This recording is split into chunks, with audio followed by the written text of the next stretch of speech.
In this video, I'm going to be explaining leverage on Etoro. Now, this video is going to cover everything you need to know about trading with leverage, so make sure you watch this all the way to the end so you don't miss any important steps. Now,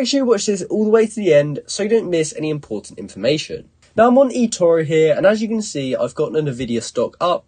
Now, when I choose to buy this coin, one of these options in the middle is actually leverage, and by default, it is set to 1x. But what does this actually mean?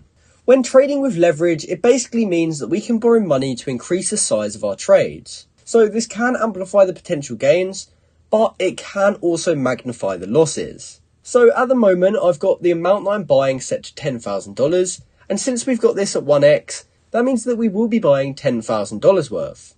However, what I could do is set my leverage to 2x, and that means that we can invest more than our actual deposit on this asset. So as you can see, if I set this to 2x leverage, although the amount that we're paying is $10,000, our exposure is $20,000. So if we do this and the stock price goes up, we will make a considerable amount more because we got a bigger position. However, it works the same as if it goes the other way. So if it starts going down, our losses will be magnified. And the higher the leverage you set it to, the more risky it is. So with stocks, since they're fairly volatile, the maximum leverage that we can get on this is 5x. However, you can get higher leverage on some other assets. As you can see here, this is gold, and if we go to leverage trade this, it actually goes all the way up to 20x. And this is because assets like gold are generally less volatile than stocks, so we can bump the leverage up higher, meaning they actually allow us to bump the leverage up higher than normal. So what are some important things to remember when leverage trading? To start with, the margin requirement.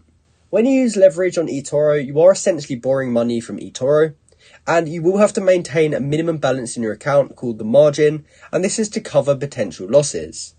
If your account value falls below that margin requirement, Etoro may close your position to minimize their risk.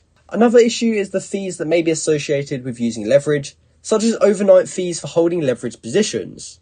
If we go down to estimated costs down here, it does actually show us the fees, and we can see that the overnight fees are $42 and the weekend fees are $128. So overall, using Etoro leverage can be risky, but potentially rewarding strategy. But it's crucial that you understand exactly how it works and only use it if you are certain of what you're doing. Hopefully this video has helped you out to give you an idea of what this is all about. However, if you're still not 100% sure what you're doing, please do some more research before investing with leverage, as it can be really risky. So this has been my video explaining Etoro leverage. I hope you found this video helpful, and thanks for watching.